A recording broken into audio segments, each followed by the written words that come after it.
السلام علیکم ورحمۃ اللہ وبرکاتہ۔ جزاک الحمد للہ رب العالمین والعاقبۃ للمتقین والصلاة والسلام علی سید الانبیاء والمرسلین سیدنا و مولانا محمد وعلی آلہ وصحبہ اجمعین وعلی کل من تبعہم بإحسان الی یوم الدین۔ اما بعد فاعوذ باللہ من الشیطان الرجیم، بسم اللہ الرحمن الرحیم۔ يريد الله ليبين لكم ويهديكم سنن الذين من قبلكم ويتوب عليكم والله عليم حكيم والله يريد أن يتوب عليكم ويريد الذين يتبعون الشهوات أن تميلوا ميلا عظيما يريد الله أن يخفف عنكم وخلق الإنسان ضعيفا صدق الله العظيم۔ اللهم صل على سيدنا محمد وعلى آل سيدنا محمد وبارك وسلم۔ رب اشرح لي صدري ويسر لي أمري واحلل عقدة من لساني يفقه قولي۔ اللهم آتنا حبك وحب نبيك وحب من يحبك وحب عمل الذي يبلغنا حبك، آمين يا رب العالمين۔ جزاك الله۔ اللہ سبحانہ وتعالیٰ کے فضل اور احسان سے کل کی نشست میں ہم نے 5ویں پارے کے مضامین کے خلاصے کی تکمیل کی تھی، چوتھے پارے کی مضامین کے خلاصے کی تکمیل کی تھی۔ 5ویں پارے کا ہمیں آغاز کرنا ہے۔ 5ویں پارے کے شروع میں اللہ سبحانہ وتعالیٰ نے آیت نمبر 26، 27 اور 28 ان 3 آیات میں ایک بہت اہم مضمون بیان کیا، اور جو خاص کر آج بھی سمجھنے کا ہے، اور بہت سے فتنوں کا سدباب ہو جاتا ہے اگر یہ مضمون سمجھ میں آ جائے۔ تو یہ 3 آیات ہم نسبتاً تفصیل سے دیکھیں گے۔ ان آیات میں اللہ سبحانہ وتعالیٰ نے شریعت کی حکمت، اس کے مقاصد اور شریعت پر عمل کرنے کا طریقہ بتایا۔ بہت اہم مباحث ہیں۔ آیت نمبر 26 میں ارشاد ہوا، اعوذ باللہ من الشیطان الرجیم، بسم اللہ الرحمن الرحیم۔ یرید اللہ لیبین لکم، اللہ چاہتا ہے کہ تمہارے لیے احکام کی وضاحت کر دے۔ وَيَهْدِيَكُمْ سُنَنَ الَّذِينَ مِن قَبْلِكُمْ، اور جو نیک لوگ تم سے پہلے گزرے ہیں تمہیں ان کے طور طریقوں پر لے آئے۔ ان الفاظ پر ذرا غور کریں۔ جو نیک لوگ تم سے پہلے گزرے ہیں ان کے طریقوں پر اللہ تمہیں چلانا چاہتا ہے۔ یہی مضمون قرآن حکیم میں جگہ جگہ کہیں اتباع کے الفاظ سے آیا ہے، پیروی کرو۔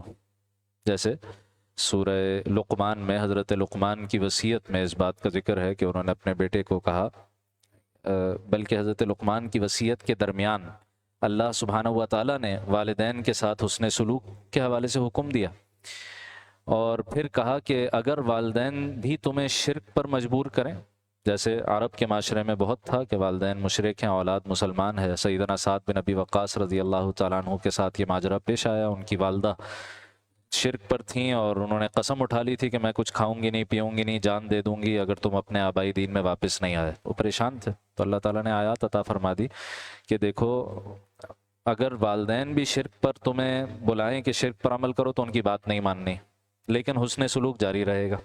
پھر بات کس کی ماننی ہے؟ وَاتَّبِعْ سَبِيلَ مَنْ أَنَابَ إِلَيَّ، پیروی کرو اس شخص کے رستے کی جو میری طرف رجوع کرنے والا ہے۔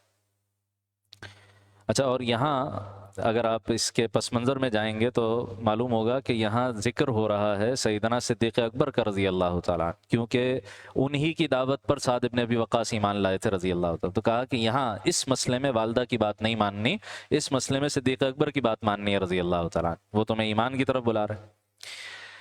تو معلوم یہ ہوا کہ ایک تو یہ کہ صدیق اکبر رضی اللہ تعالیٰ عنہ پیغمبر نہیں، معصوم نہیں ہے، جیسے پیغمبروں کے بارے میں ہمارا عقیدہ ہے کہ معصوم ہوتے ہیں، صدیق اکبر کے بارے میں ہمارا یہ عقیدہ نہیں ہے رضی اللہ۔ ہاں صحابہ اکرام محفوظ ہیں، جنتی ہیں، وہ سب باتیں ہم مانتے ہیں ان کے بارے میں، لیکن انبیاء کی طرح معصوم نہیں ہے۔ تو یہ جو سوال اٹھتا ہے نا کہ بھئی ہم نبی کے علاوہ کسی اور کی پیروی کیسے کریں، تو یہاں تو اللہ حکم دے رہے ہیں وَاتَّبِعْ سَبِيلَ مَنْ أَنَابَ إِلَيَّ، پیروی کرو اس شخص کی جو میری طرف رجوع کرنے والا ہے۔ اور یہ بات معلوم ہے شان نزول سے کہ یہاں پیغمبر کی بات نہیں ہو رہی، پیغمبر کی صحابی کی بات ہو رہی۔ اسی طریقے سے قرآن حکیم سورہ نساء میں اسی صورت میں آگے جا کے کہے گا اطیعوا اللہ واطیعوا الرسول واولی الامر منکم، اللہ کی اطاعت کرو، اس کے رسول کی اطاعت کرو، اور جو تم میں سے معاملے کے اہل ہیں ان کی اطاعت کرو۔ معاملے کے اہل کون ہیں؟ 2 تفسیریں کی گئیں، ایک طرف حکمران اور دوسری طرف علماء۔ دین کے معاملے میں علماء کی بات مانی جائے گی، انتظامی معاملات میں حکمران ریاست کی بات مانی جائے گی۔ تو اب یہاں سے یہ جو پیروی والا مضمون ہے یہ سامنے آتا ہے، اور یہی اس دور کا سب سے بڑا فتنہ ہے جو اس جدیدیت نے، ماڈرنزم نے جو مسئلہ کھڑا کیا ہے وہ یہی کھڑا کیا ہے، ایوری مین فار ہمسیلف، ہر شخص خود پڑھے، خود سمجھے، خود عمل کرے، پیروی نہیں کرنی کسی کے پیچھے نہیں چلنا۔ اچھا، دین کے معاملے میں کسی کے پیچھے نہیں چلنا، ویسے آپ لوگوں کے پیچھے لگا دیں، ریاستی سطح پر، سیاسی سطح پر، معاشی سطح پر، اور سوشل میڈیا پر، اور سیلیبریٹی کلچر، وہ سب ہے۔ دین کے مسئلے میں آ کر کہتے ہیں نہیں ہم نے خود اپنی بات ماننی ہے، خود سمجھنا ہے، خود عمل کرنا، حالانکہ دین میں اتباع ہے۔ وَيَهْدِيَكُمْ سُنَنَ الَّذِينَ مِن قَبْلِكُمْ، اللہ تعالیٰ چاہتا ہے کہ تم سے پہلے جو نیک لوگ گزرے ہیں ان کے رستے پر تمہیں چلا ہے، تو پیروی کی بات ہو رہی ہے۔ ایک روایت میں نبی اکرم صلی اللہ علیہ وسلم فرماتے ہیں علیکم بالعتیق، عتیق، عتیق کہتے ہیں پرانی چیز کو۔ قرآن حکیم میں غالباً سورہ حج میں کعبے کے لیے کیا لفظ آیا؟ وَلْيَطَّوَّفُوا بِالْبَيْتِ الْعَتِيقِ، اس پرانے گھر کا طواف کرو۔ تو نبی اکرم صلی اللہ علیہ وسلم فرما رہے ہیں علیکم بالعتیق، تم پر پرانے رستے کی پیروی ضروری ہے، پرانے طور طریقے۔ اور یہ بات تو ہم جانتے ہیں نا کہ اس امت میں سب سے زیادہ افضل اور سب سے زیادہ محفوظ زمانہ کون سا تھا؟ صحابہ اکرام کا، نبی اکرم صلی اللہ علیہ وسلم کا، پھر تابعین کا، پھر اتباع تابعین کا۔ اور جیسے جیسے زمانہ دور ہوتا چلا جا رہا ہے ویسے ویسے فتنے بڑھتے چلے جا رہے ہیں۔ تو دین کے معاملے میں یہ دیکھنا ہوگا کہ پیچھے کیا بات چلی آ رہی ہے، اس سے جوڑنا ضروری ہے۔ تو یہ مضمون یہاں پر بیان ہوا۔ وَيَتُوبَ عَلَيْكُمْ، اور اللہ تعالیٰ چاہتا ہے کہ تم پر رحمت کے ساتھ توجہ فرمائے۔ وَاللَّهُ عَلِيمٌ حَكِيمٌ، اور اللہ تعالیٰ علم و حکمت والا ہے۔ وَاللَّهُ يُرِيدُ أَن يَتُوبَ عَلَيْكُمْ، پھر دوبارہ کہا اللہ تو چاہتا ہے کہ تمہاری طرف اپنی رحمت سے متوجہ ہو، لیکن وَيُرِيدُ الَّذِينَ يَتَّبِعُونَ الشَّهَوَاتِ أَن تَمِيلُوا مَيْلًا عَظِيمًا، جو لوگ نفسانی خواہشات کے پیچھے لگے ہوئے ہیں وہ چاہتے ہیں کہ تم راہ راست سے ہٹ کر بہت دور جا پڑو۔ یہ دیکھنا ہونا کہ یہ جو فلاں آدمی ہے یا فلاں صاحب ہیں یا فلاں مکتبہ فکر ہے یہ صحیح ہے یا نہیں۔ تو جہاں اور بہت سارے معیارات ہیں وہاں ایک معیار یہ بھی ہے کہ آپ یہ دیکھیں کہ جدید زمانے میں لوگوں کی جو خواہشات ہیں ان کے لیے کون رستے پیدا کر رہا ہے، کون ان کو حلال کرنے کی کوششیں کر رہا ہے، کون ان کے لیے جواز فراہم کرنے کی کوشش کر رہا ہے۔ یہ بہت بڑی پہچان ہے اس بات کی کہ کوئی نہ کوئی گڑبڑ ہے یہاں پر، کوئی نہ کوئی گڑبڑ۔ تو آپ ماڈرنسٹس کو دیکھ لیں، جو ماڈرن انٹرپریٹیشن ہے اسلام کی کہ جناب یہ سود، یہ تو قرآن نے صرف کھانے سے منع کیا، الذین یأکلون الربا، تو صرف کھانے پینے کی چیزوں میں سود ممنوع ہے، باقی سب چلتا۔ اور عورت سے ہاتھ ملا لینا، اس میں کون سی رکاوٹ ہے، کون سی ممانعت، کون سی دلیل ہے اس کے خلاف؟ اور یہ اور یہ اور یہ اور یہ کر کرا کے، اور پردہ یہ تو عربوں کا ایک رواج تھا، اور داڑھی یہ تو بس اس زمانے کا ایک رواج تھا، اس کا کوئی دین و ایمان سے کوئی تعلق ہی نہیں۔ ایک ایک کر کے ساری چیزیں جو اسلام کی پہچان ہے، جو شعائر میں سے ہیں، شعار ہیں اسلام، سب کو تیشہ چلاتے رہتے۔ یہ ماڈرنسٹس کی پہچان ہے۔ تو وَيُرِيدُ الَّذِينَ يَتَّبِعُونَ الشَّهَوَاتِ أَن تَمِيلُوا مَيْلًا عَظِيمًا، جو لوگ نفسانی خواہشات کے پیچھے لگے ہوئے ہیں وہ چاہتے ہیں کہ تم کو راہ راست سے ہٹا کر بہت دور، تم راہ راست سے ہٹ کر بہت دور جا پڑو۔ يُرِيدُ اللَّهُ أَن يُخَفِّفَ عَنكُمْ، اور آخری بات کیا خوبصورت فرمائی، اللہ تو چاہتا ہے کہ تمہارے ساتھ آسانی کا معاملہ کرے۔ آج سب سے بڑا مسئلہ کیا ہے؟ جدید آدمی کو شریعت پر عمل کرنا مشکل لگتا، پابندیاں ہیں جناب بہت ساری، یہ بھی ناجائز، یہ بھی حرام، یہ بھی چھوڑو، وہ بھی چھوڑو، اور موسیقی کی بھی گنجائش نہیں ہے، اور انٹرٹینمنٹ میں فلاں چیز کی بھی گنجائش نہیں ہے، اور یہ بھی نہیں اور وہ بھی نہیں۔ وہ کہتے ہیں پھر میں کروں کیا؟ تو ایک تو اس کا بڑا خوبصورت جواب ہمارے اساتذہ میں سے ایک نے دیا، وہ کہتے ہیں کہ بھائی جن لوگوں کو یہ پریشانی ہے نا کہ بھائی مولوی نے انٹرٹینمنٹ کے لیے کوئی گنجائش نہیں چھوڑی، تو انٹرٹینمنٹ سے چاہیے کیا ہے؟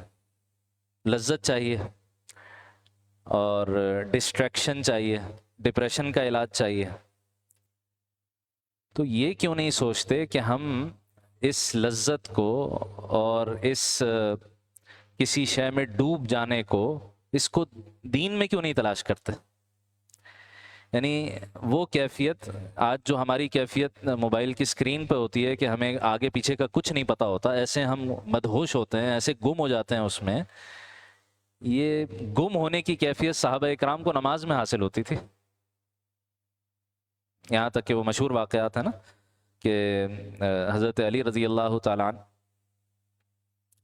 ان کے غالباً ایک مرتبہ تیر لگا تھا، یا کسی اور صحابی کا واقعہ ہے، تو غالباً حضرت علی تھے رضی اللہ تعالیٰ عنہ، تیر لگا تو اچھا تیر کا جو وہ پھل ہوتا ہے آگے، جو اس کا جو شارپ ایج ہوتا ہے، وہ جب گوشت میں اندر گھس جائے، اب اگر اس کو ویسے کھینچیں تو سب ادھیڑتے ہوئے باہر آئے، وہ سخت تکلیف. جب اس زمانے میں یہ اینستھیزیا والا ٹائپ کی بھی کوئی چیز نہیں تھی، تو انہوں نے کہا اچھا ٹھہرو، میں ایک کام کرتا ہوں، میں نماز میں کی نیت باندھتا ہوں، نماز میں کھڑا ہوتا ہوں، تھوڑی دیر میں تم نکال لینا. نماز میں کھڑے ہوئے تو اللہ تعالیٰ کی عظمت اور اللہ تعالیٰ کی ہیبت سے جسم ایسا ڈھیلا ہوا، انہیں پتہ بھی نہیں چلا کہ کب وہ تیر نکالا گیا اور کب وہ معاملہ ختم ہو گیا. اسی طریقے سے اور بہت سارے حضرات، کہیں کسی کا ہاتھ زخمی تھا وہ کاٹنا پڑا تو وہ نماز میں کھڑے ہو گئے. تو سورس ہم تبدیل کریں نا، جس چیز سے ہم انٹرٹین ہو رہے ہیں، انٹرٹین کا لفظ ذرا یہاں صحیح نہیں ہے، یوں کہیے کہ جس چیز سے ہم سکون حاصل کر رہے ہیں، وہ سکون کا سورس ہم تبدیل کریں نا. وہ سکون ہمیں میوزک میں کیوں محسوس ہو رہا ہے؟ اس کا مطلب ہے کوئی گڑبڑ ہے اندر. وہ سکون قرآن کی تلاوت میں کیوں نہیں محسوس ہو رہا؟ سورس تبدیل کریں. تو بہرحال تو میں عرض کر رہا تھا کہ شریعت کا مزاج یہ ہے، شریعت یہ کہتی ہے بھائی یہ شریعت کے احکام تمہاری آسانی کے لیے ہیں. آج آپ دیکھ لیں، جائزہ لے لیں، ویسٹ کے پورے معاشرے کا جائزہ لے لیں، جو پورا سوشل فیبرک انہوں نے اپنا بنایا ہے، گھر کا جو سسٹم بنایا ہے، معاشرے کا جو سسٹم بنایا ہے، اور کاروبار کا جو سسٹم بنایا ہے، ہر جگہ چونکہ شریعت کو اور الہامی ہدایت کو بائی پاس کر کے سسٹم بنایا ہے، تو بظاہر اس میں چکا چون تو بہت ہے، لیکن انسان کے لیے، ایک فرد کے لیے سکون نہیں ہے. مسائل ہی مسائل ہیں، پریشانیاں ہی پریشانیاں ہیں، اور ایسے مسائل کھڑے ہو گئے ہیں جو لا ینحل ہیں، کوئی علاج نہیں ہے اب ان کے پاس. ایک ان کا بڑا مشہور، عورت گھر بیٹھی ہے تو یہ تو پروڈکٹیوٹی کے خلاف ہے، اکنامکلی تو یہ پروڈکٹیو نہیں ہے نا. تو اکنامکلی پروڈکشن کو بڑھانے کے لیے ہمیں اس عورت کو ورک پلیس میں لانا ہوگا. ہم لے آئے. اب جب عورت کو ورک پلیس میں لے آئے تو اب وہ جو آج کل بھی ہر جگہ باتیں ہو رہی ہیں نا، ہیراسمنٹ ہیراسمنٹ ہیراسمنٹ، تو اب اس مسئلے کو ہم کیسے حل کریں کہ عورت ورک پلیس میں جائے بھی، کام بھی کرے، اور اس کو کوئی تنگ بھی نہ کرے، کوئی پریشان بھی نہ کرے. اب یہ ایسا مخمصہ ہے جس میں ایسے پھنسے میں کوئی علاج ہی نہیں ہے نا، اس کا کوئی علاج نہیں ہے ان کے پاس. شریعت نے اس مسئلے کا بہت پہلے ہی حل کیا ہوا. ٹھیک، وہ آگے ہم انشاءاللہ مختلف مقامات پر سورہ نور، سورہ احزاب وغیرہ میں دیکھیں گے کہ مرد اور عورت کے درمیان اللہ سبحانہ و تعالیٰ نے رسپانسبلٹیز کا کیسا توازن اور بیلنس قائم کیا ہوا ہے، جس سے معاشرہ زبردست چلتا ہے. ہر ایک اپنا رول پوری طرح ادا کرتا ہے، معاشرہ بہترین فنکشن کرتا ہے. تو ایسے مسائل جو لا ینحل ہیں، ان میں گرفتار ہو چکی ہے آج کی جدید قوم، صرف کس لیے؟ شریعت سے بھاگنے کی وجہ سے. یہ تو مشکل ہے، یہ تو بیکورڈزم ہے، اور یہ تو دقیانوسیت ہے، اور یہ تو ہم سٹون ایجز میں چلے جائیں گے اور پتھروں کے زمانے میں چلے جائیں گے. 1400 سال پہلے کی باتیں. اللہ کیا فرما رہے ہیں؟ یرید اللہ ان یخفف عنکم. یہ جو سارے احکام تمہیں دیے جا رہے ہیں، جو تمہیں بظاہر پابندیاں لگ رہی ہیں، اس میں تمہاری اپنی آسانی ہے، اس میں تمہارا اپنا بھلا ہے، تمہارا اپنا فائدہ ہے. یرید اللہ ان یخفف عنکم. کیوں؟ وخلق الانسان ضعیفا. انسان کو بہت کمزور پیدا کیا گیا، بہت کمزور ہے بیچارہ، اپنی خواہشات کے آگے مجبور ہو جاتا.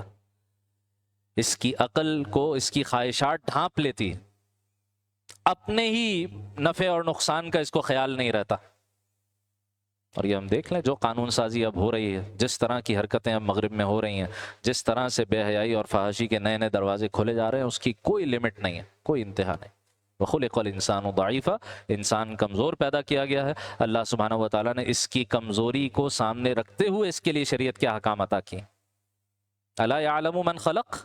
سورہ ملک میں کہا نا، کیا وہی نہ جانے گا جس نے پیدا کیا؟ وہ جانتا ہے تمہیں، تم سے زیادہ تمہیں جانتا ہے. وَنَحْنُ أَقْرَبُ إِلَيْهِ مِنْ حَبْلِ الْوَرِيدِ. ہم تو انسان سے اس کی شہرک سے بھی زیادہ قریب. تو شریعت کے بظاہر جو پابندیاں لگ رہی ہیں اور جو مشکل لگ رہی ہے، ایک مرتبہ آدمی اس پر عمل کرے، پھر دیکھے کیسا سکون حاصل ہوتا ہے، کیسی زندگی آسان ہو جاتی.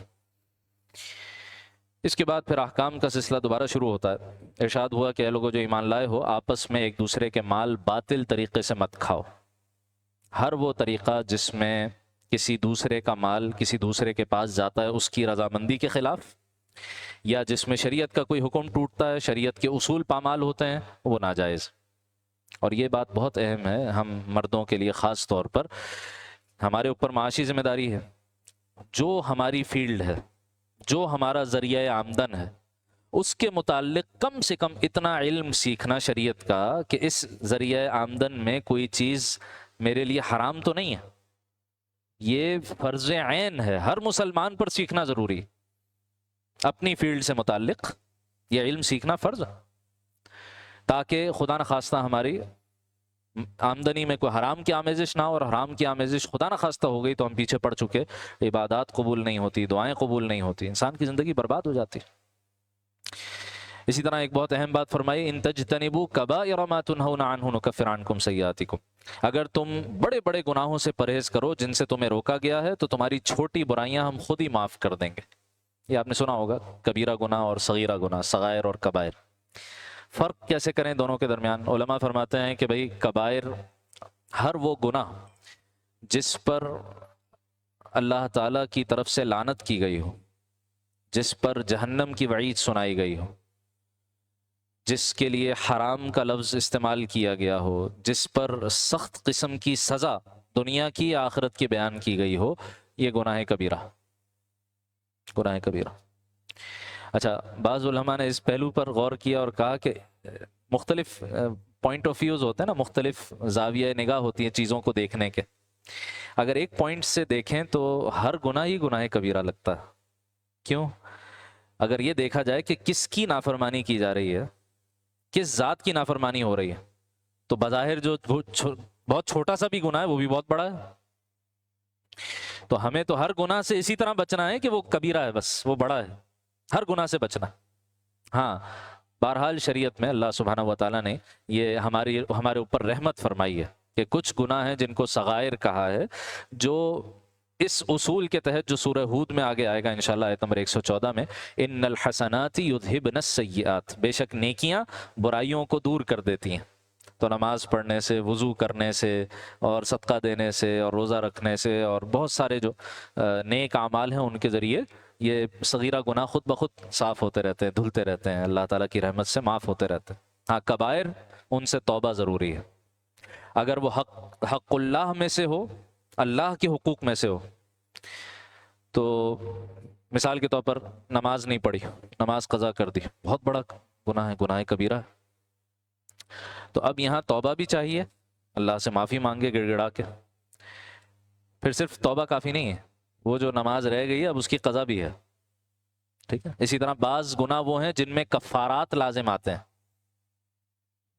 جیسے خدا نہ خواستہ کوئی شخص جان بوجھ کے روزہ توڑ دے، 2 مہینے کے مسلسل روزے، کفارہ ہے اس کا. وہ توبہ بھی کرے اور وہ قضا بھی کرے اور 2 مہینے کے مسلسل روزے بھی رکھے، وہ کفارہ بھی ضروری. تو یہ تو حقوق اللہ میں ہو گئے.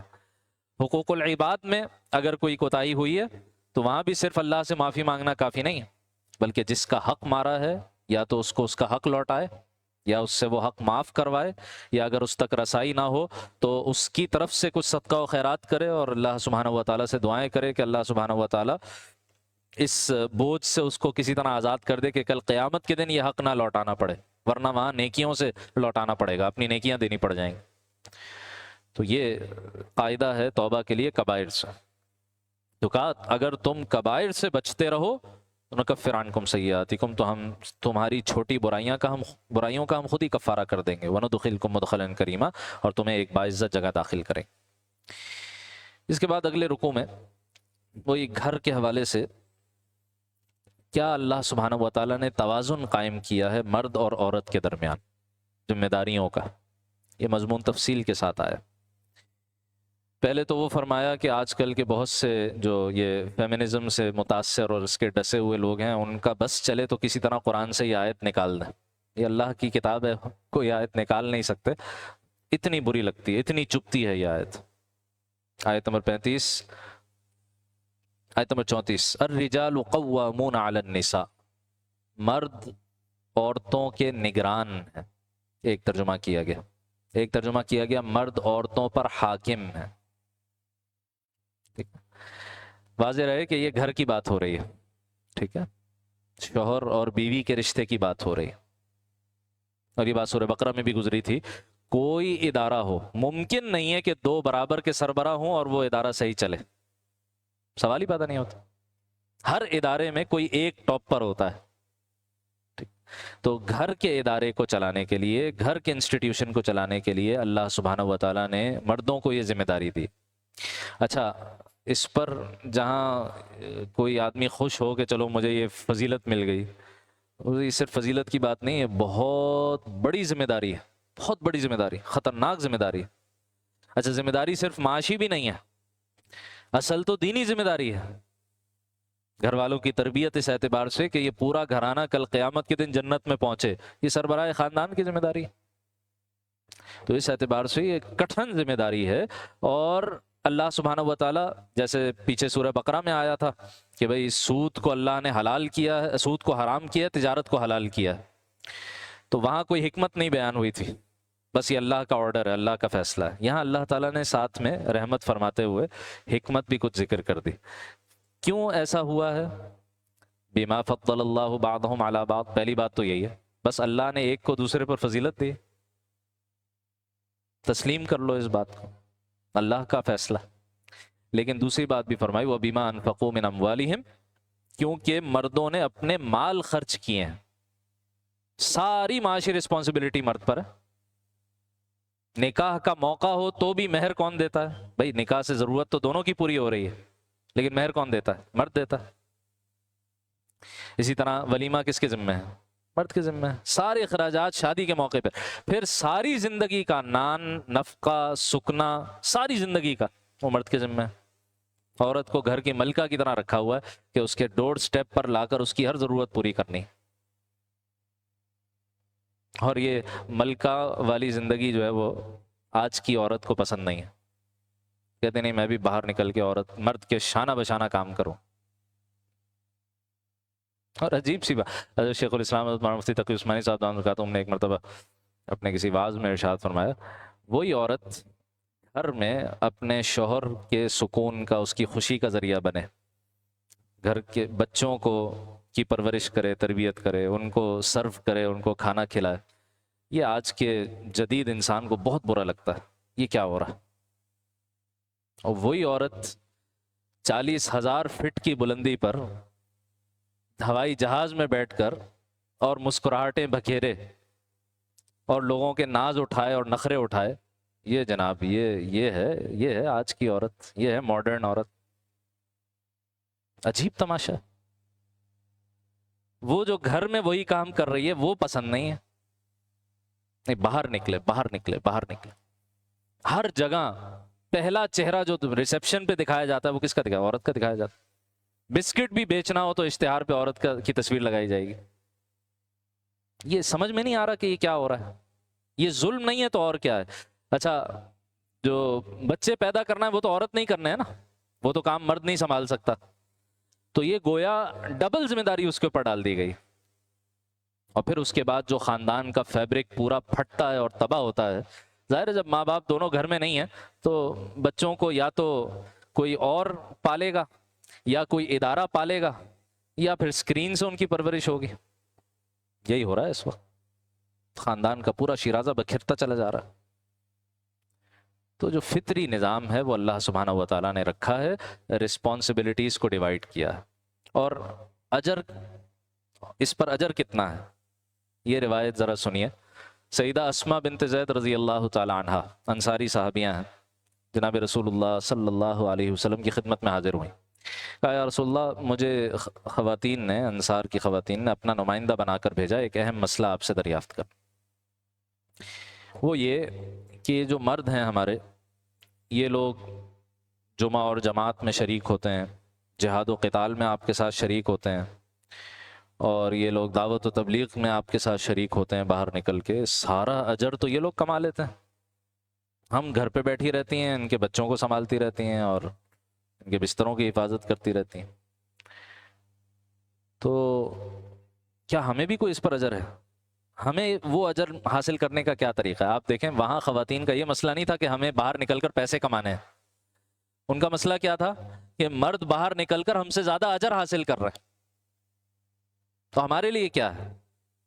تو آپ صلی اللہ علیہ وسلم نے پہلے تو جو صحابہ آس پاس بیٹھے ہوئے تھے ان سے کہا دیکھو بہت اہم بات پوچھی، ان سے فرمایا دوبارہ کہو، دوبارہ سوال دہرا، انہوں نے دوبارہ سوال دہرایا، پھر آپ نے جواب ارشاد فرمایا جاؤ عورتوں سے کہہ دو کہ جو ثواب مردوں کو ان سارے کاموں پر ملتا ہے تمہارا اپنے گھروں میں رہ کر ان کی عزت اور ان کے رازوں کی حفاظت کرنا، ان کے بچوں کی تربیت کرنا، ان کو پالنا، ان کی دیکھ بھال کرنا، اس پر اللہ تمہیں وہ سارا اجر گھر بیٹھے بٹھائے عطا فرما دے گا جو مردوں کو ان سارے کاموں پر ملتا ہے۔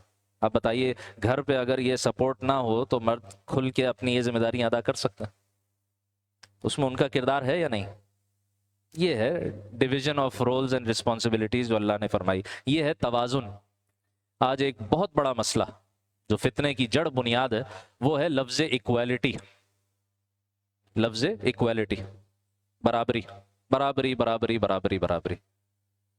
بھائی نہ جسمانی طور پر برابر ہیں، نہ جذباتی طور پر برابر ہیں، نہ صلاحیتوں میں برابر ہیں، تو کام کیسے ایک ہو سکتا ہے دونوں کا؟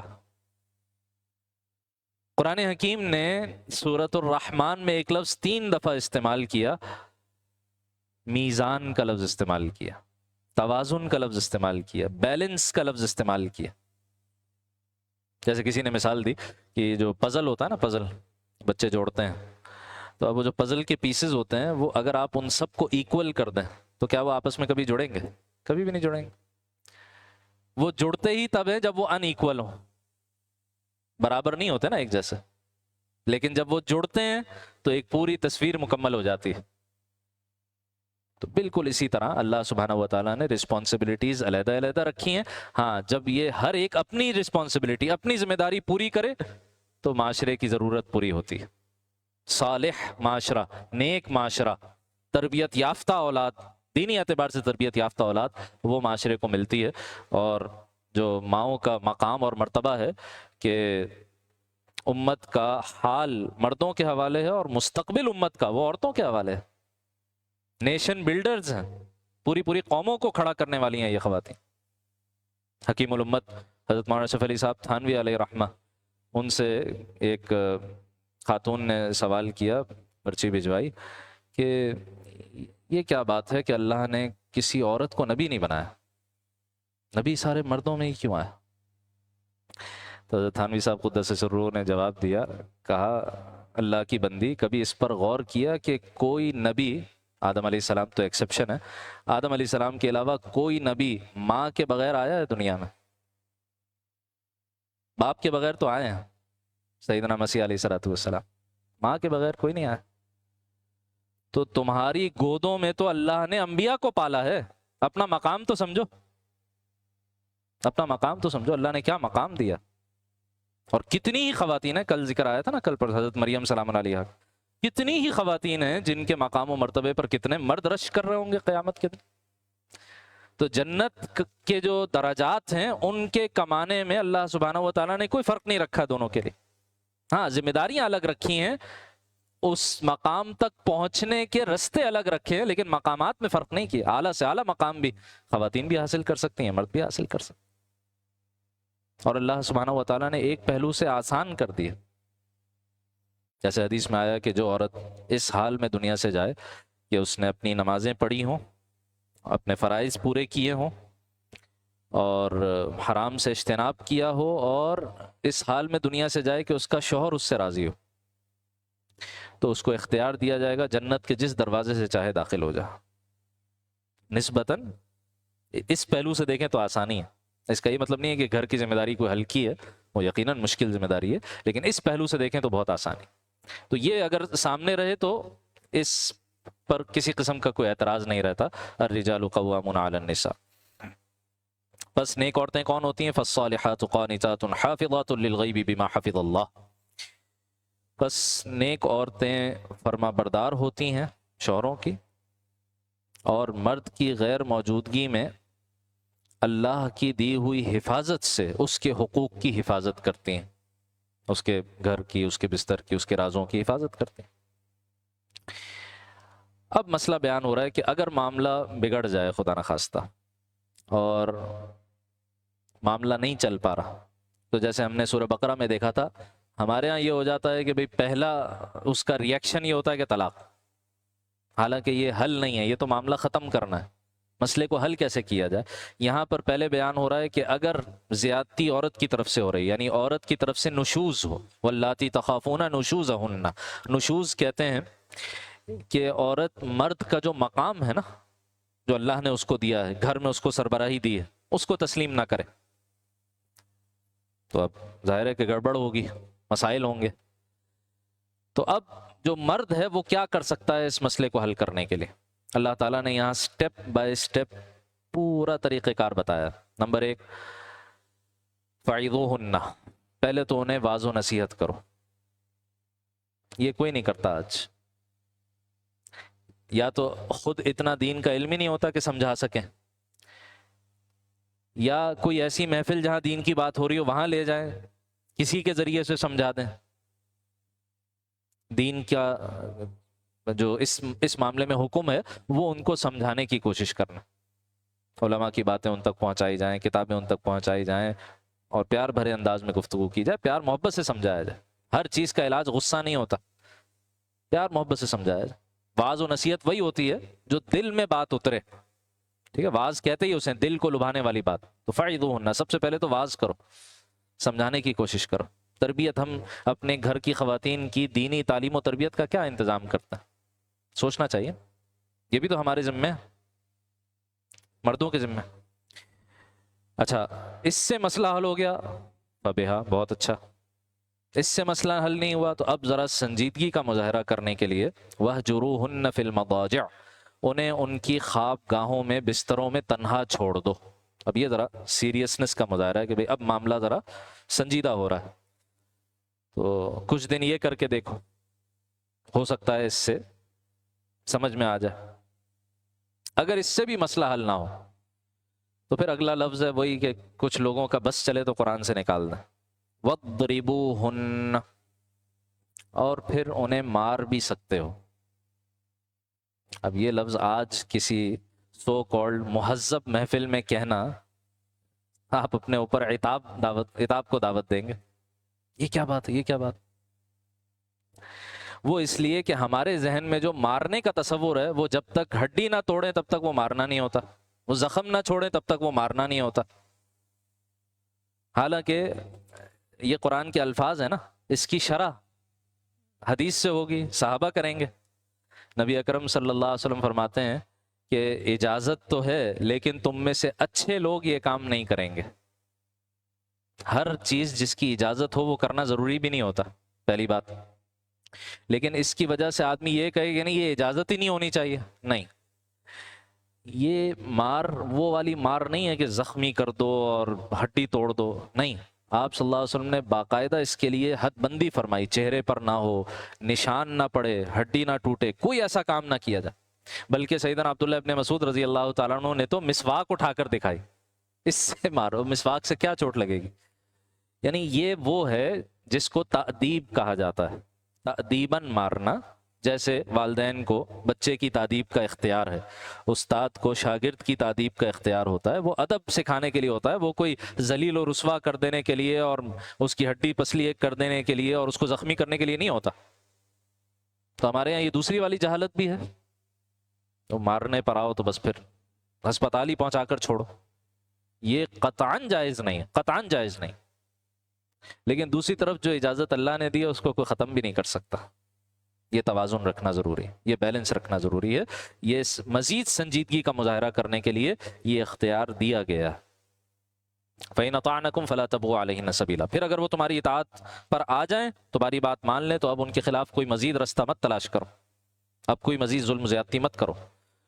اور مرد سے کہا جا رہا ہے اگر تم ظلم کرو گے تو ان اللہ کان علیٰ کبیرہ، یہ یاد رکھو اللہ تعالیٰ سب سے اوپر ہے اور سب سے بڑا ہے، پھر تمہیں اللہ کے سامنے بھی جانا ہے۔ تم اگر بیوی کے ساتھ کوئی زیادتی کرو گے تو پھر اللہ کو منہ دکھانا ہے کل قیامت کے دن۔ دنیا میں ہو سکتا ہے کوئی پکڑ نہ ہو، لیکن اللہ کے پاس تو جانا ہے، وہاں سب حساب کتاب برابر ہو جائے گا۔ اچھا، یہ تو تھا گھر کا مسئلہ، گھر میں حل کرنے کی کوشش۔ اس سے بھی مسئلہ حل نہیں ہوا تو اب بھی طلاق کا رستہ نہیں ہے، اس سے پہلے ایک اور کام ہے، اب وہ کیا ہے؟ آربیٹریشن. گھر کے بڑوں کو انوالو کرو، دوسروں کو انوالو کرو. وَإِنْ خِفْتُمْ شِقَاقَ بَيْنِهِمَا فَبَعْثُوا حَكَمًا مِّنْ أَهْلِهِ وَحَكَمًا مِّنْ أَهْلِهَا. اگر تمہیں میاں بیوی کے درمیان پھوٹ پڑنے کا اندیشہ ہو تو ان کے درمیان فیصلہ کرانے کے لیے ایک منصف ثالث آربیٹریٹر مرد کے خاندان سے اور ایک منصف عورت کے خاندان سے مقرر کر لو، بھیج دو. تو گھر کے بڑوں کو انوالو کیا جائے. اسی لیے نکاح کے دوران بھی گھر کے بڑوں کو انوالو کرنا چاہیے، تاکہ خدا نہ خواستہ کوئی اونچ نیچ ہو تو بعد میں بھی گھر کے بڑے پھر انوالو ہوں. جب نکاح کے موقع پر اگر بڑوں کو نہیں پوچھا تو اب اس مسئلے پہ کیسے ان کو انوالو کریں گے؟ تو گھر کے بڑوں کو انوالو کیا جائے. اور اللہ نے کیا خوبصورت بات فرمائی، اِن یُرِیدَ اصلاحا یوفق اللہ بینہما. اگر وہ دونوں اصلاح کرانا چاہیں گے، وہ جو منصف ہیں، وہ جو ثالث ہیں، وہ اگر اصلاح کرانا چاہیں گے تو اللہ دونوں کے درمیان اتفاق پیدا فرما دے گا. ہمارے یہاں گڑبڑ بعض اوقات یہ ہوتی ہے کہ ملانے والے اصل میں ملانا ہی نہیں چاہ رہے ہوتے. اگر وہ حقیقی معنی میں نیت کریں اور کوشش کریں، ارادہ کریں، تو اللہ سبحانہ و تعالیٰ کے ہاتھ میں انسان کے دل ہے، جس طرف چاہے پھیر دے، معاملہ موافقت کی طرف چلا جائے گا. اور سیدنا عثمان غنی رضی اللہ تعالیٰ عنہ کے زمانے کا ایک واقعہ امام قرطبی علیہ رحمہ نے اپنی تفسیر میں نقل فرمایا کہ حضرت عثمان غنی رضی اللہ تعالیٰ عنہ کے زمانے خلافت میں اسی طرح کا ایک مسئلہ کسی کے گھر میں پیش آیا. تو گھر کے مرد کے خاندان سے عورت کے خاندان سے ایک ایک منصف کو مقرر کیا گیا. ان دونوں منصف نے اس جوڑے کے گھر پر جانے سے پہلے مسجد نبوی کا رخ کیا اور نوافل ادا کیے اور اللہ کے حضور دعا کی کہ اللہ ہم اس نیک مقصد کے لیے جا رہے ہیں، آپ اس میں برکت پیدا فرمائیے، آسانی پیدا فرمائیے. دعا کر کے اور اس پورے ارادے عزم مصمم کے ساتھ مسجد سے نکلے کہ ہم نے جا کے رشتہ جوڑنا ہے، اس خاندان کو برقرار رکھنا ہے. ابھی یہ گھر کے دروازے پر پہنچے کہ دروازے سے کہہ دیا گیا کہ آپ کی ضرورت نہیں ہے، معاملہ حل ہو گیا. ان کو کچھ کہنے کی بھی ضرورت نہیں ہوئی، اللہ سبحانہ و تعالیٰ نے موافقت پیدا فرما دی. تو جہاں نیت ہو اور جہاں کوشش ہو اور جہاں اللہ سے دعا ہو، وہاں معاملات حل ہو جاتے ہیں. آدمی کر کے تو دیکھے. اس کے بعد ایک بہت طویل خطاب اور سلسلہ کلام شروع ہو رہا ہے منافقین کے حوالے سے. اور منافقین کی 3 قسمیں ہم نے سورہ بقرہ میں دیکھی تھی. ایک تو وہ منافق تھے جو اصلاً یہودی تھے، لیکن ان کا دعویٰ یہ تھا کہ بھئی ہمیں بھی مسلمان سمجھا جائے، ہم بھی اللہ کو مانتے ہیں، ہم بھی آخرت کو مانتے ہیں، بس ایک مسئلہ یہ پیغمبر کا ہے، تو عیسیٰ علیہ السلام کو ہم نہیں مانتے، محمد صلی اللہ علیہ وسلم کو ہم نہیں مانتے، باقی تو ہم سارے وہی عقائد رکھتے ہیں، تو ہمیں بھی مسلمان رکھا. دوسرے وہ تھے جو باقاعدہ سازش کے نقطہ نظر سے مسلمانوں کو اور اسلام کو نقصان پہنچانے کے لیے انہوں نے دھوکہ دیا کہ کلمے کا لبادہ اوڑھ لیا، اسلام کا لبادہ اوڑھ لیا، لیکن اصلاً مقصد کیا تھا؟ اندر سے تیشے چلانا اور آستین کے سانپ بن کر اندر سے ڈسنا. اور تیسرے وہ تھے جو شک میں مبتلا تھے، چاہتے بھی تھے، صحابہ اکرام کو دیکھتے تھے آگے بڑھ رہے ہیں، خوب نیکیاں کر رہے ہیں، تو جذبہ پیدا ہوتا تھا کہ ہم بھی کریں، لیکن جب سخت احکام آ جاتے تھے، جہاد و قتال کے احکام آ جاتے تھے، مال خرچ کرنے کے احکام آ جاتے تھے، تو فوراً پیچھے ہٹ جاتے تھے. تو مذبذبین بین ذالک، لا الہ الا ولا الہ الا، مذبذب ہیں، تذبذب کا شکار ہیں، نہ پورے ادھر ہوتے ہیں نہ پورے ادھر ہوتے ہیں. تو ان سب کے بارے میں تفصیلی کلام ہے. سب سے پہلے تو یہود کے بارے میں کلام ہے کہ یہود کی وہی گستاخیاں، سمعنا وعصینا. کیا کہنا چاہیے تھا؟ سمعنا واطعنا، لیکن کہتے کیا ہے؟ سمعنا وعصینا. ہم نے سنا اور ہم نے نافرمانی کی. اسی طرح راعینا، راعینا کے بجائے راعینا، لیم بالسنتہم، زبان کو ذرا مڑوڑ کر نبی علیہ السلام کی شان میں گستاخیاں کرنے کے لیے، معاذ اللہ. درمیان میں اللہ سبحانہ و تعالیٰ نے شرک کے حوالے سے بھی اعلان فرما دیا، آیت نمبر 48 میں اور پھر آگے 116 میں. ان اللہ لا یغفر ان یشرک بہ، اللہ تعالیٰ اس کو تو ہرگز نہیں بخشے گا کہ اس کے ساتھ کسی کو شریک ٹھہرایا جائے. ٹھیک ہے، تو جو شرک جلی جسے کہا جاتا ہے، وہ شرک جو آدمی کو یا تو وہ کافر ہوتا ہے، یا اگر کوئی مسلمان خدا نخواستہ وہ حرکت کرے تو دائرہ اسلام سے باہر چلا جاتا ہے، اس شرک کی معافی نہیں ہے. اس شرک کی معافی نہیں. اللہ کے علاوہ کسی اور کی عبادت اگر خدا نخواستہ کوئی اختیار کر لیتا ہے، مراسم عبودیت اللہ کے سوا کسی اور کے لیے اختیار کر لیتا ہے، ایک سے زیادہ خداؤں کو خدا نخواستہ تسلیم کر لیتا ہے، یا اللہ سبحانہ و تعالیٰ کی صفات کو بندوں میں بعین ہی تسلیم کر لیتا ہے، وغیرہ وغیرہ وغیرہ، جو بھی شرک کی مختلف صورتیں ہیں، اس کی معافی نہیں ہے۔ اس کی معافی صرف ایک صورت میں ہے کہ آدمی اس شرک کو چھوڑے اور دائرہ اسلام میں داخل ہو، اس کے علاوہ اور کوئی صورت نہیں۔ ہاں وَيَغْفِرُ مَا دُونَ ذَلِكَ لِمَن يَشَاءُ، اس سے کم تر جس گناہ کو بھی اللہ چاہے گا بخش دے جا، یعنی بغیر توبہ کے، بغیر توبہ کے شرک کی تو معافی نہیں ہے، لیکن بغیر توبہ کے اگر کوئی شخص دائرہ اسلام میں داخل ہے، مسلمان ہے، اب اس کا کوئی بڑے سے بڑا گناہ بھی اللہ اپنی رحمت سے معاف کرنا چاہے کر سکتا، لیکن گارنٹی نہیں ہے۔ لہذا ہمیں تو یہ خطرہ مول نہیں لینا کہ ہم گناہوں کے ساتھ، کبائر کے ساتھ اللہ کے حضور پیش ہوں اور بس اس امید پر اور توقع پہ کہ شاید معاف ہو جائیں۔ نہیں بھائی، آخرت کا مسئلہ ہے، جہنم کا مسئلہ ہے، یہ توقع اور امید پر نہیں چلے گی بات۔ تو اس کی گارنٹی حاصل کرنے کے لیے کیا کرنا پڑے گا؟ توبہ، ہر گناہ سے توبہ۔ اور توبہ صرف استغفر اللہ کہنے کا نام نہیں ہے۔ امام غزالی علیہ رحمہ فرماتے ہیں توبہ میں 3 اجزاء ہیں۔ نمبر 1، دل کی کیفیت کیا ہونی چاہیے؟ ندامت، افسوس، شرمندگی، پشیمانی، یہ مجھ سے کیا ہو گیا، جس کی ظاہری علامت کیا ہے کہ آنکھ سے آنسو بھی بہے۔ اور نبی علیہ السلام فرماتے ہیں دعا کرتے ہوئے، استغفار کرتے ہوئے، توبہ کرتے ہوئے رونا نہ بھی آئے تو رونے جیسی شکل ہی بنا لیا کرو، تم صورت بناؤ، اللہ تعالیٰ اس میں سیرت اور اس میں روح پیدا کرنے پر قادر۔ دوسری بات کیا ہے؟ اس گناہ کو فی الفور چھوڑو، یہ نہیں کہ گناہ بھی چل رہا ہے اور ساتھ میں توبہ بھی چل رہی ہے، فوراً چھوڑو، یہ عمل مطلوب ہے۔ اور تیسرا ایک ارادہ مطلوب ہے کہ آئندہ کبھی بھی اس گناہ کے اعادے سے اجتناب کا عزم، ارادہ پورا ہو۔ باقی آدمی عزم کرے پھر دوبارہ ہو جائے، کوئی مسئلہ نہیں، دوبارہ توبہ کر لیں۔ اور سیدنا علی رضی اللہ تعالیٰ فرماتے ہیں مزید یہ کہ جتنی لذت اس گناہ میں حاصل کی ہے، اب اتنی مشقت نیکی میں اختیار کرو، تاکہ اس نیکی کے ذریعے اس گناہ کی جو نحوست ہے وہ زائل ہو، ختم ہو۔ اس طرح توبہ ہو تو اللہ فرماتے ہیں انما التوبۃ علی اللہ، یہ پیچھے گزرا سورہ نساء ہی میں 4 پارے کے اختتام پر، ایسے لوگوں کی توبہ قبول کرنا اللہ نے اپنے ذمے لیا ہے۔ الذین یعملون السوء بجہالۃ ثم یتوبون من قریب، جو جہالت میں، نادانی میں، جذبات میں کوئی غلط کام کر بیٹھتے ہیں لیکن پھر فوراً ہی توبہ کرتے ہیں۔ اللہ کے ذمے ہے، اللہ تعالیٰ کے اوپر ہم کوئی چیز لازم نہیں کر سکتے الا یہ کہ اللہ خود اپنے اوپر کوئی چیز لازم کر لیں۔ اللہ خود فرما رہے ہیں میرے ذمے ہے ایسے لوگوں کی توبہ قبول کر۔ تو توبہ کا مضمون بیان ہوا۔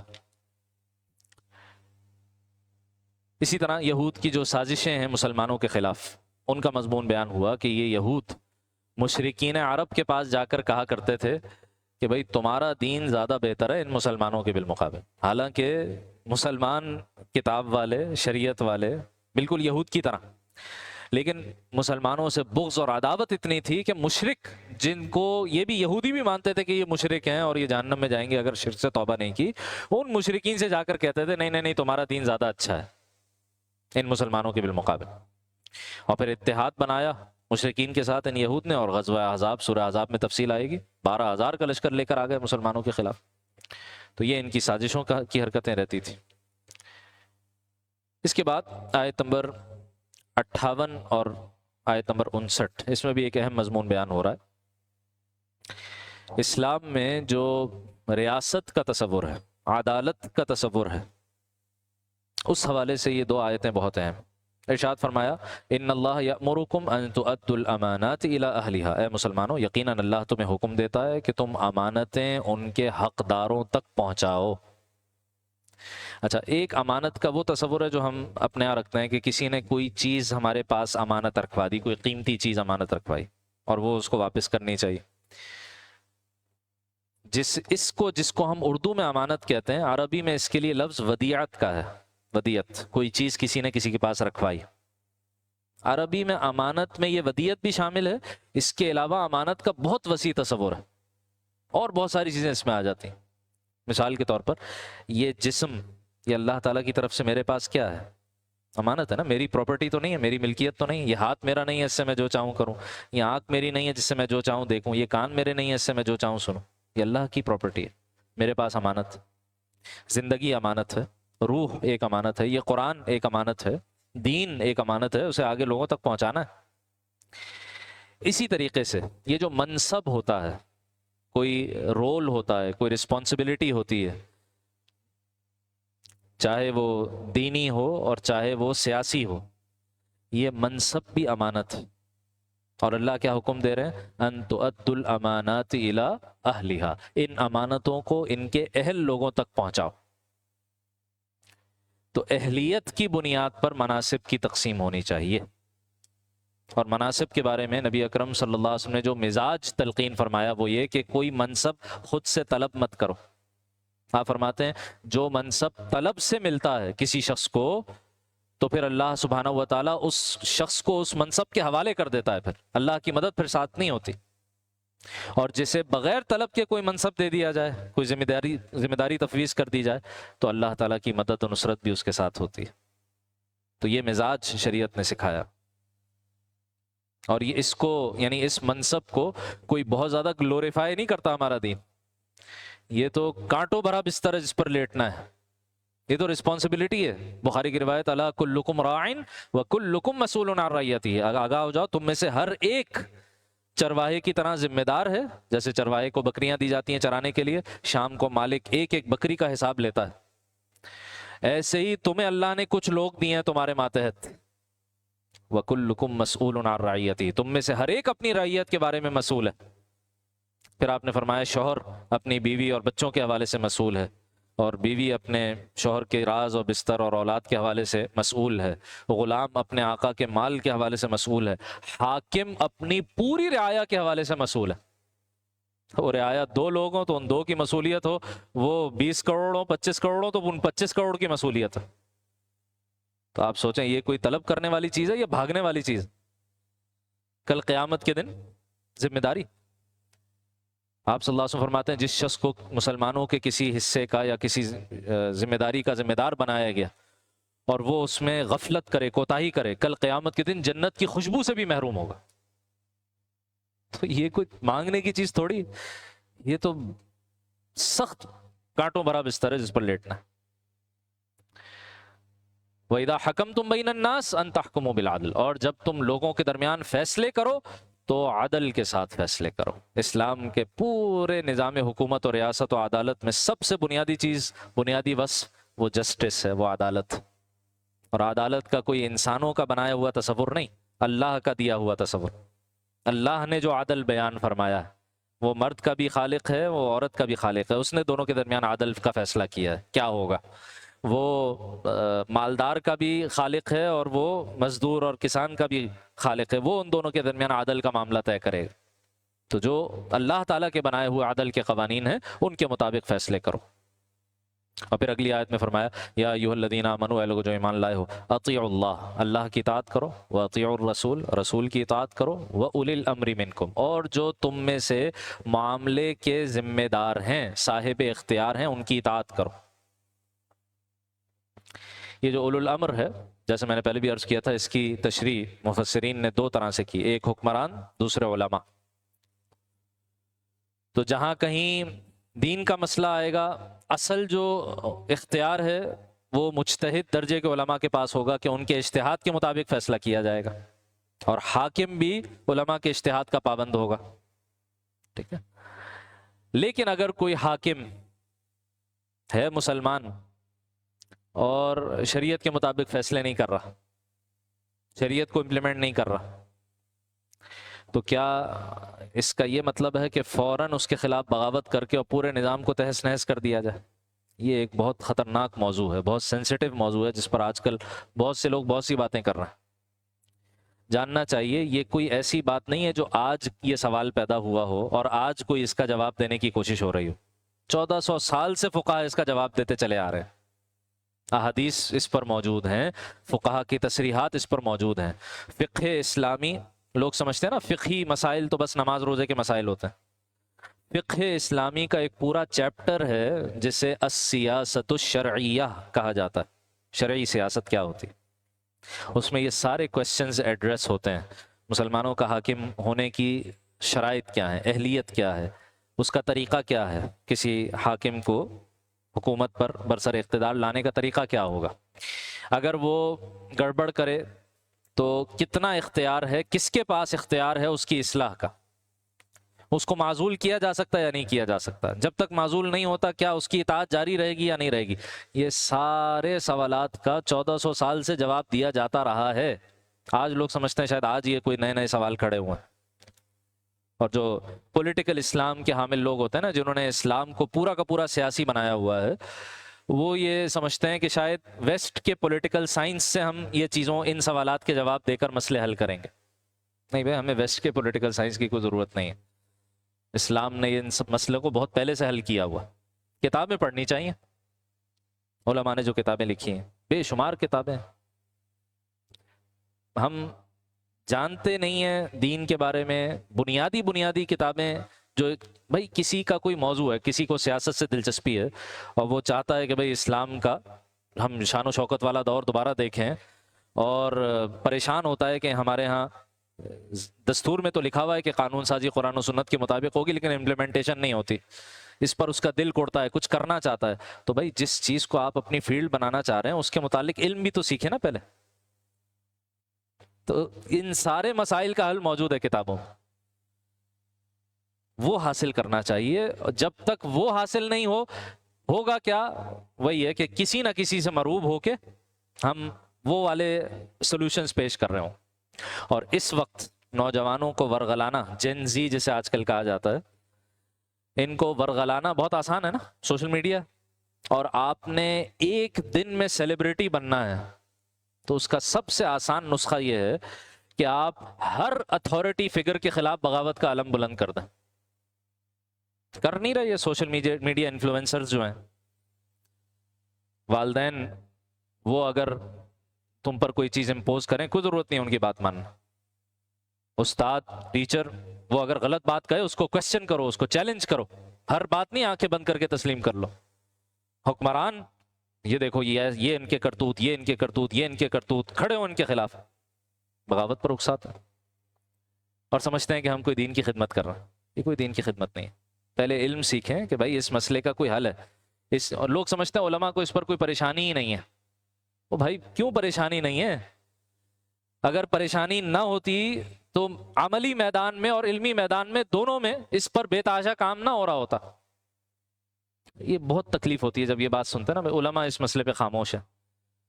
وہ اللہ کے بندوں، جمعے کے خطبے میں 5 منٹ پہلے تو آتے ہو سامنے بیٹھنے کے لیے، اور پھر کہتے ہو کہ علماء جو ہے نا وہ اس موضوع پہ بات نہیں کرتے. سنا کتنوں کو ہے، کتابوں کتنی کی پڑھی ہیں جو یہ کہتے ہیں کہ علماء کو اس مسئلے سے کوئی دلچسپی نہیں ہے. بھائی قربانیوں کی ایک پوری داستان ہے. 1857 میں جس کو جنگ آزادی کہا جاتا ہے، انگریز کے خلاف جو لڑی، جس میں ہمیں شکست ہو گئی، اس میں کس نے قربانیاں دی تھی؟ پوری تحریک پاکستان کے پس منظر میں سب سے زیادہ قربانیاں دینے والا طبقہ کون ہے؟ علماء کا طبقہ. 1857 کے بعد 50,000 سے بھی زیادہ علماء کو سولی پہ چڑھایا گیا اور درختوں پہ ان کی لاشیں لٹکتی رہی ہیں مہینوں تک. اور پھر کہتے ہیں علماء کو اس موضوع سے کوئی دلچسپی نہیں ہے. اور آج جو لوگ اس میدان میں کام کر رہے ہیں ان کے خلاف حد درجے بغض، عداوت بھر دیا گیا. تو پہلے ذرا کوئی اینک لگائی ہوئی ہے، پہلے ذرا اس کو اتاریں، تعصب کی اینک اتار کر دیکھیں.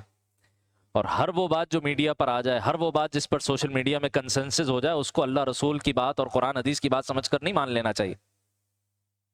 پہلے ذرا اس خول سے باہر نکلے آدمی اور کھلے دماغ سے مسئلے کو سمجھے، پھر بات واضح ہوگی اور پھر سمجھ میں آئے گا کہ صحیح رستہ کیا ہے ان مسائل کو حل کرنے کا. تو کہا اطیعوا اللہ و اطیعوا الرسول، اللہ کی اطاعت کرو، اس کے رسول کی اطاعت کرو، واولی الامر منکم، اور تم میں سے جو صاحب اختیار لوگ ہیں ان کی اطاعت کرو. فإن تنازعتم فی شیء، پھر اگر تمہارے درمیان کسی معاملے میں اختلاف ہو جائے تو فردوہ الی اللہ والرسول، تو اس کو لوٹاؤ اللہ اور اس کے رسول کی طرف. یہ جو اللہ اور رسول کی طرف لوٹانا ہے، یہ حکم اولو الامر کو دیا جا رہا ہے. وہ اللہ اس کے رسول کی طرف لوٹا کر مسئلے کو حل کر کے اور تمہارے سامنے مسئلے کو واضح کر دیں گے. ان کنتم تؤمنون باللہ والیوم الاخر، اگر تم اللہ اور آخرت پر ایمان رکھتے ہو. ذالک خیر واحسن تأویلا، یہی زیادہ بہتر ہے اور انجام کے اعتبار سے بھی زیادہ مناسب ہے. چلیں آج نصف تک ہی رکھتے ہیں. موضوعات طویل تھے، انشاءاللہ العزیز باقی نصف اور پھر اگلے پاری کا بھی کچھ حصہ انشاءاللہ العزیز زندگی رہی تو کل کی نشست میں دیکھیں گے۔ اللہ تعالیٰ اپنے کلام کا حقیقی فہم، اس کے مطابق عمل کی توفیق عطا فرمائے۔ الحمد للہ رب العالمین والصلاة والسلام على سید الانبیاء والمرسلین سیدنا ومولانا محمد وعلى آلہ وصحبہ اجمعین۔ ربنا تقبل منا انك انت السميع العليم وتب علينا انك انت التواب الرحيم۔ اللهم صل على سيدنا محمد وعلى آل سيدنا محمد وبارك وسلم۔